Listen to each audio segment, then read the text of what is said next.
Okay, तो आज हम लोग बात करते हैं स्ट्रक्चर एंड फंक्शंस की। कल हम लोगों ने डिस्कस किया था पॉइंटर टू स्ट्रक्चर्स।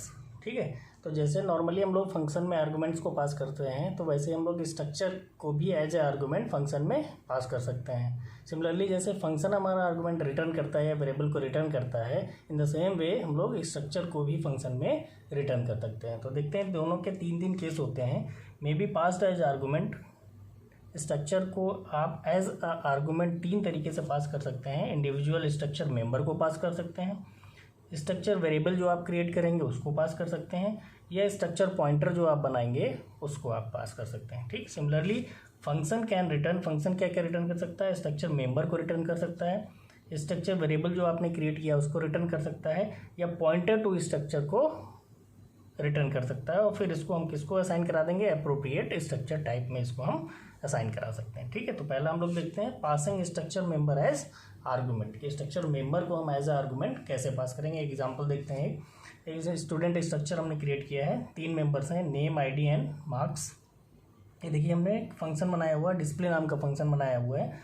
डिस्प्ले में पहला आर्गुमेंट क्या है आपका नेम, जो कि एरे होगा, दूसरा आपका आईडी, तीसरा आपका ये मार्क्स। ये आप ठीक है, ये आपके फॉर्मल आर्गुमेंट्स हैं, तो इनके नाम आप बदल सकते हैं। एरे का नाम कुछ भी रख सकते हैं, आईडी की जगह कुछ भी आप पुट कर सकते हैं, एंड मार्क्स की जगह पे भी आप कुछ भी रख सकते हैं। आते हैं मेन फंक्शन में। मेन फंक्शन में देखिए हमने एक स्ट्रक्चर वेरिएबल क्रिएट किया है, std1 स्ट्रक्ट स्टूडेंट std1। इसमें तीन वैल्यूज असाइन करा दी हमने, सैम 101 एंड 86। तो सैम आपका नेम में चला जाएगा, 101 आईडी में चला जाएगा, एंड 86 कहाँ पे चला जाएगा, मार्क्स में चला जाएगा। ठीक है, एक इस वेरिएबल और क्रिएट किया हमने, स्ट्रक्ट स्टूडेंट std2। अब 2 में देखिए किस तरीके से वैल्यू असाइन कराई है, strcpy।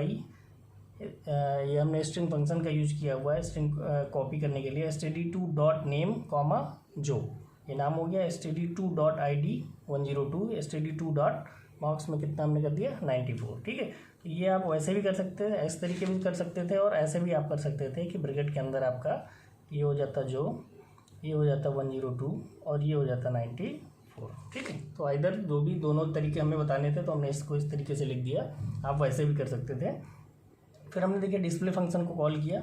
डिस्प्ले में देखिए पहला क्या हो जाएगा आपका, एरे नेम का है तो std1 डॉट नेम, तो नेम एक एरे है तो इसको होल्ड कौन करेगा, एरे। ठीक है, दूसरा std1 डॉट आईडी, ये दूसरा मेंबर होगा, इसको होल्ड करने के लिए आईडी ले लिया। तीसरा std1 डॉट मार्क्स, ये मार्क्स को होल्ड करने के लिए हमने ये ले लिया। सिमिलरली std2 के लिए हमने कॉल कर लिया display function, std2 dot name, 2 dot ID and 2 dot marks. Display function पे आते हैं। देखिए std1 डॉट नेम, यहाँ पे ये तीनों आ जाएगा, प्रिंट करा दिया हमने, प्रिंट नेम, तो किससे हमें मिलेगा, नेम वेरिएबल से हमें नेम मिल जाएगा, %s, आईडी से मिल जाएगा हमें, एंड मार्क्स हमें मार्क्स से मिल जाएगा। तो ये किस तरीके का केस था हमारा कि इंडिविजुअल स्ट्रक्चर मेंबर को एज आर्गुमेंट हम लोग क्या कर रहे हैं, फंक्शन में पास कर रहे हैं, देन उसकी वैल्यूज को क्या करा रहे हैं, प्रिंट करा रहे हैं। ठीक है, नेक्स्ट केस हम लोग देखते हैं passing structure variable as argument. ठीक है, स्ट्रक्चर वेरिएबल को हम लोग एज आर्गुमेंट पास कर रहे हैं। सेम देखिए स्ट्रक्ट स्टूडेंट, वही सेम स्ट्रक्चर हमने क्रिएट किया है। देखिए यहाँ पे हमने क्या किया, डिस्प्ले स्ट्रक्ट स्टूडेंट। ठीक है, इसके अंदर देखिए पूरा का पूरा वेरिएबल पास करना है, तो वेरिएबल का टाइप क्या होगा, स्ट्रक्ट स्टूडेंट टाइप का ही तो होगा। जो आप वेरिएबल स्ट्रक्चर वेरिएबल बनाएंगे उसको यहाँ पे फंक्शन के अंदर पास करेंगे, डिस्प्ले फंक्शन के अंदर। या इस तरीके से क्लियरली थोड़ा समझ लीजिए। देखिए डिस्प्ले स्ट्रक्ट स्टूडेंट std, तो जो आप वेरिएबल बनाएंगे तो वेरिएबल को होल्ड करेगा, तो वो भी तो स्ट्रक्ट स्टूडेंट का टाइप का ही होना चाहिए, वही इसको हैंडल कर पाएगा ना उस वेरिएबल को जिसको आप पास करेंगे, किसके अंदर, डिस्प्ले के अंदर। ठीक है, तो std नाम का ही हमने एक फॉर्मल आर्गुमेंट यहाँ पे ले लिया। ठीक है, यहाँ पे आता है std1 वैल्यूज़ दे दी, std2 दो वेरिएबल्स क्रिएट कर लिए, दोनों में वैल्यूज असाइन कर दी हमने। डिस्प्ले फंक्शन को देखिए 2 बार कॉल कर लिया, यहाँ पे एक बार std1 पास किया। अब देखिए पासिंग में क्या है हमारा भाई, ये स्ट्रक्चर वेरिएबल पास किया हमने। ठीक है, std1 is the structure variable, std2 भी आपका क्या है, स्ट्रक्चर वेरिएबल, इसको पास किया हमने। देखिए अब जब std1 पास होके आएगा तो std1 किस पे जाएगा, std में चला जाएगा।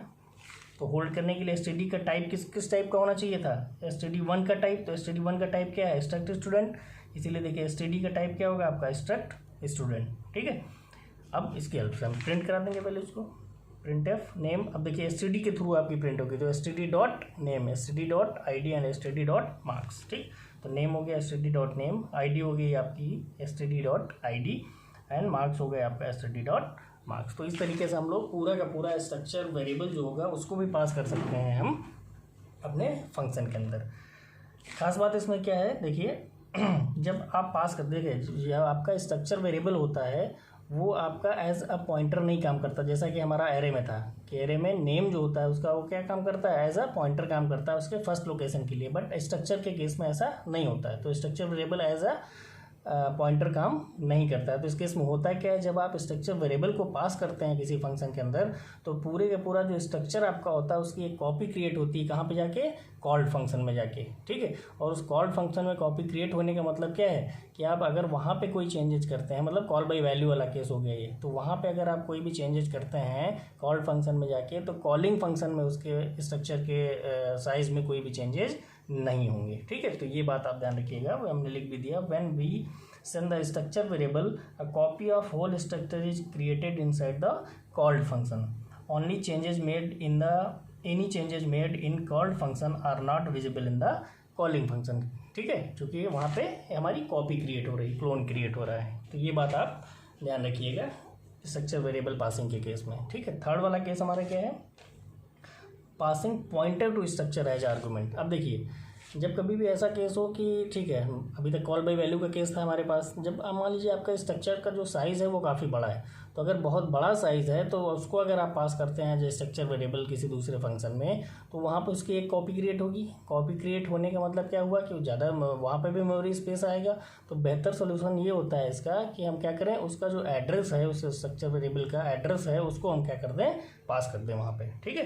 तो if the size of structure is large then it is not efficient to pass the whole structure to the function, it is better to send the address of the structure। हम उसके address को पास कर देते हैं जिससे कि वहाँ पे कॉपी क्रिएट नहीं होगी, तो हमारा क्या होगा, प्रोग्राम का जो एग्जीक्यूशन होगा वो क्या हो जाएगा, हमारा फास्ट हो जाएगा, ठीक है। इसका भी एक एग्जांपल देखते हैं किस तरीके से पास करेंगे।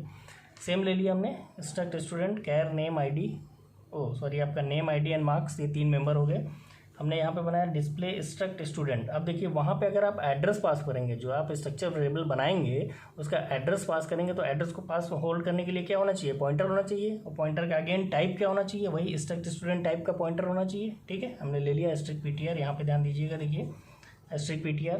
मेन में चलते हैं, std1 std2 ये दोनों बना लिए, वैल्यूज इनिशियलाइज करा दी, डिस्प्ले को कॉल किया। अब डिस्प्ले कॉल करते समय देखिए पास क्या किया हमने, यहाँ पे एड्रेस पास किया, एड्रेस ऑफ std1 बजाय std1 के जो कि हमने पिछले वाले केस में किया था, हमने यहाँ पे क्या पास किया, एड्रेस ऑफ std1। यहाँ पे क्या पास किया, देखिए एड्रेस ऑफ std2। मतलब ये कौन सा केस हो गया, कॉल बाय रेफरेंस का। अगर कॉल बाय रेफरेंस का केस है तो इसका मतलब हम जो पॉइंटर के थ्रू वैल्यूज को एक्सेस करेंगे स्ट्रक्चर की, तो कौन सा ऑपरेटर का यूज करेंगे, एरो ऑपरेटर का यूज करेंगे, ठीक है। तो देखिए वही किया हमने, display struct student strict PTR, तो address of std1 PTR std1 के स्टार्टिंग एड्रेस को पॉइंट करने लगेगा, उसकी हेल्प से हमने इसको प्रिंट करा दिया। देखिए print name PTR arrow operator, name PTR arrow ID and PTR arrow marks. ये पहली बार में जब डिस्प्ले कॉल होगा, फिर दोबारा जब डिस्प्ले कॉल होगा तो std2 चला जाएगा, PTR std2 के एड्रेस को पॉइंट करने लगेगा, और फिर ये तीनों वैल्यूज आपकी क्या हो जाएंगी, प्रिंट हो जाएंगी, ठीक है। तो इस तरीके से हम लोग पास कर सकते हैं। अब रिटर्निंग की हम लोग बात करते हैं, तो रिटर्निंग के केस में returning the structure variable from the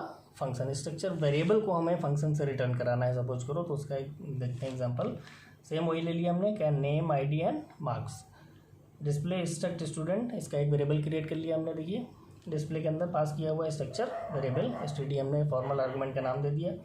एक देखिए हमने यहाँ पे फंक्शन बनाया चेंज नाम का फंक्शन, ठीक है। चेंज का टाइप क्या है, देखिए स्ट्रक्ट स्टूडेंट।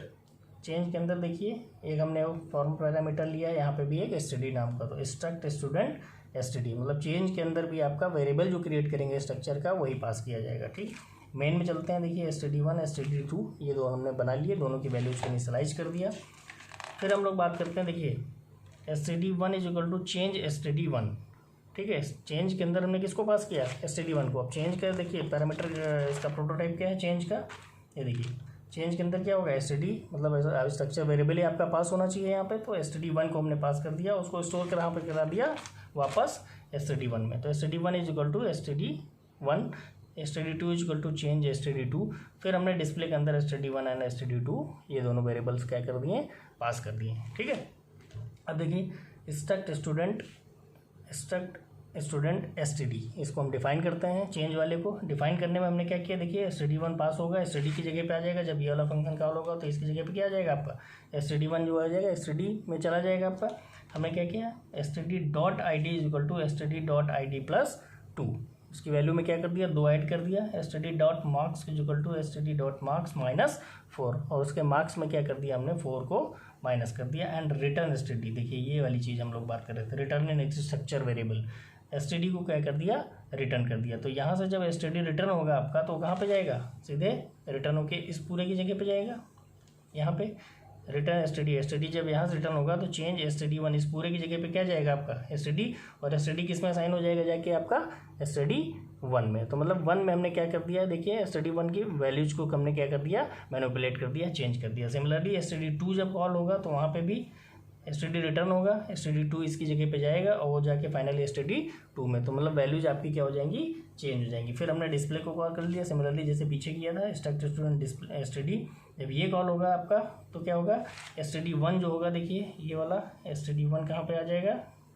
इसकी जगह पे आ जाएगा, ठीक है। ये वैल्यूज इसमें पास होंगी, प्रिंट करा देंगे std.name, std.id एंड std.marks। तो इस केस में जब हमारी प्रिंटिंग होगी तो एक्चुअल में हमारा रिजल्ट क्या प्रिंट होगा, id में 2 जुड़ जाएगा और मार्क्स में 4 माइनस हो जाएगा। तो यहाँ पे सैम 103 एंड 80 आ जाएगा, यहाँ पे आएगा जो 10 आपका कितना ऐड करना था, 2 ऐड करना था, 104 एंड इधर 90 आ जाएगा, ठीक है।